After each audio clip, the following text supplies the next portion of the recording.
বলেছিলেন আমার এই নামাজি ছেলেটাকে আল্লাহ নেবে না। কতটুকু আর্তনাদ, কতটুকু কষ্ট থেকে একটা মা এই কথাটা বলতে পারে। পানি লাগবে, পানি। সোশ্যাল মিডিয়াতে বিভিন্ন ভিডিওতে এবং পোস্টে যখন এই কথাগুলো শুনি বা দেখি, তখন নিজের চোখের পানি অজান্তেই চলে আসে। আমার মনে হয় শুধু আমার নয়, আপনাদেরও ঠিক একই রকম হয়। কথা বলছিলাম মুগ্ধর কথা। মুগ্ধ, আপনি সবাইকে মুগ্ধ করে চলে গিয়েছেন আমাদের ছেড়ে। মীর মাহফুজুর রহমান মুগ্ধ ছিলেন একজন সফল ফ্রিল্যান্সার। ইচ্ছে ছিল উচ্চশিক্ষার জন্য বিদেশে যাবেন, পড়াশোনা করার জন্য সেই প্রস্তুতিও চলছিল। তিনি পড়াশোনা করছিলেন বর্তমানে বিউপিতে, বাংলাদেশ ইউনিভার্সিটি অফ প্রফেশনালসে। এর আগে তিনি খুলনা বিশ্ববিদ্যালয় থেকে গণিতে অনার্স শেষ করেছেন, বর্তমানে MBA করছিলেন। এবারের কোঠা বিরোধী আন্দোলনের প্রথম দিকেই শহীদ হন তিনি। আন্দোলনের ভিডিও ফুটেজে দেখা যাচ্ছেন উত্তরার একটি জায়গায় তিনি আন্দোলনরত শিক্ষার্থীদের পানি এবং বিস্কুট বিতরণ করছিলেন। বলছিলেন সবার কাছে গিয়ে পানি লাগবে, পানি। ঠিক কিছুক্ষণ পরেই একটা গুলি এসে তার মাথায় লাগে, তিনি লুটিয়ে পড়েন। আমাদের সকলকে ছেড়ে, তার পরিবারকে ছেড়ে মুগ্ধ করে দিয়ে চলে গিয়েছেন মীর মাহফুজুর রহমান মুগ্ধ।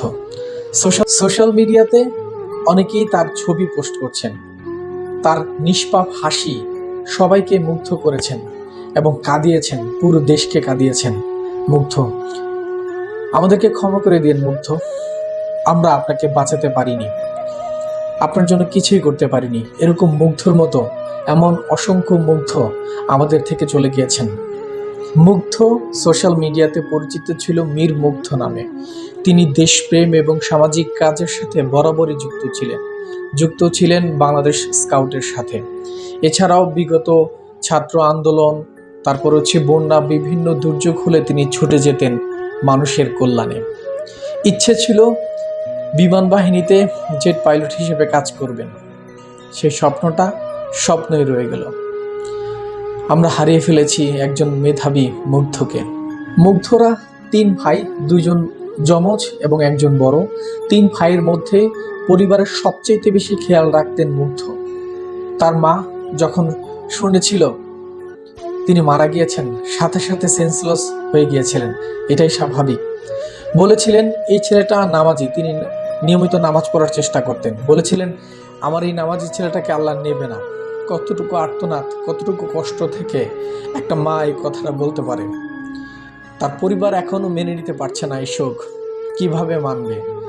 আমরা যারা সাধারণ মানুষ, আমরা যখন দেখছি সোশ্যাল মিডিয়াতে তার ছবি, ভিডিও, আমরা সাধারণ মানুষ এই বিষয়টা স্বাভাবিকভাবে মেনে নিতে পারছি না।